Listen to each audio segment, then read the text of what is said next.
最近这半个月基本上没有太更新干货，原因是我们家遇到了家庭突发性公共卫生事件。起因是我老公感冒了，然后传染给了全家，包括我们家5个半月的宝宝，历时半个月，宝宝去医院抽血、吃药、做雾化，我和我妈每天去输液，这2天终于见了好转了。我总结了一下，给大家分享一下我们家对于小月龄宝宝感染流感之后的一个处理流程，大家可以收藏一下。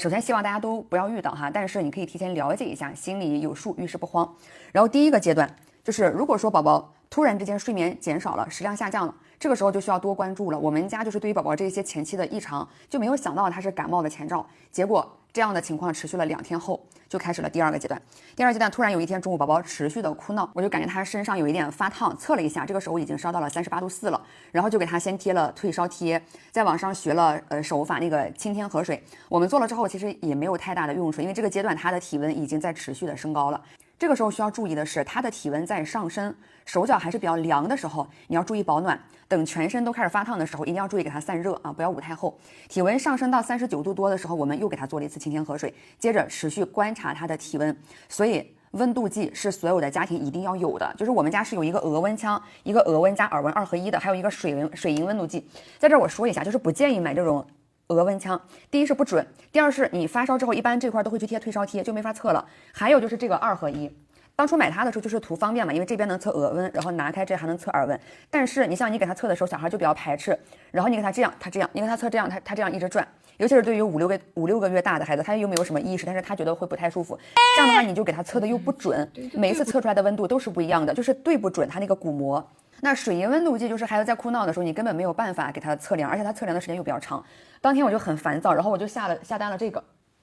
就是凡米的这个耳温枪。它这个测温的时候，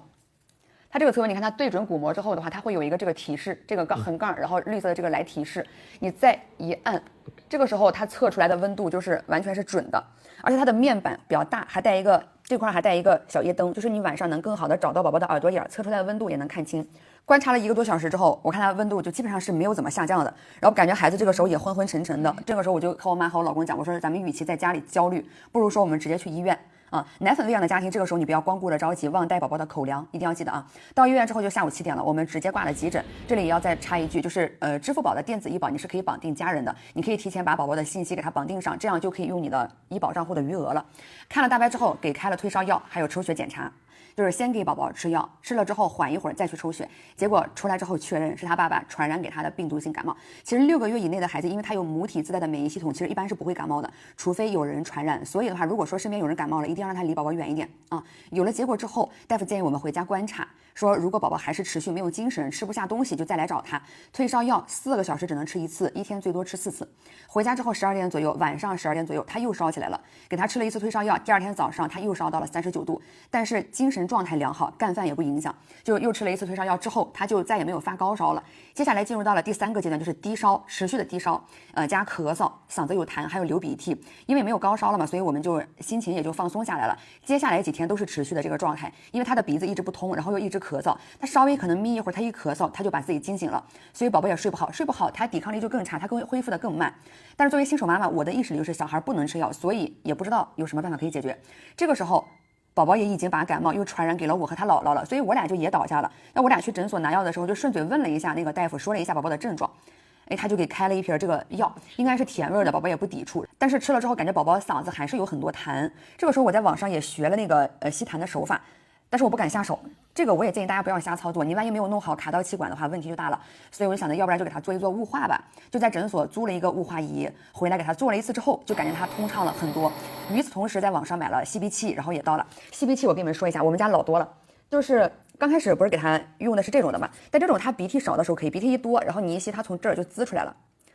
然后就贼恶心。然后我吸的时候，因为前面是要伸进鼻子里面的，所以他就比较抵触。然后那天我就同时在网上下单了一个，我给你们看看它的样式哈。这种的话就是从这边按，就是从这儿你看这样按，然后这边就吸上来了。这个是10月解禁的，反正也不便宜吧，就是好像是40、50。那这个它也是要进到鼻腔里面的。然后这个我忘了是啥牌子的了，完了我可以给大家看一下。你看它这个前面是这样的，它是不进到鼻腔的里面，因为它前面是这样的一个比较钝的这样的一个吸头，但是它有一个小心，就是吸的时候你看有这个声音。但是它确实贼好用啊，确实贼好用这个东西，然后小孩对这个东西也不抵触。那我们就开始这样的流程，就是吃药，加做雾化，然后再给他吸鼻涕，然后这样联合操作，你就感觉他每天晚上能睡得好了啊，包括的话呢，鼻子也不呵哧了，就宝宝他会感觉舒服很多啊，能吃能喝能玩的，就是其实就没有什么可担心的了。后面就是持续这个操作痊愈就是时间的问题。这次生病的话，大概到今天为止已经持续了13天了，确实挺受罪的，全家都受罪。以上的分享希望能够帮助到有需要的姐妹。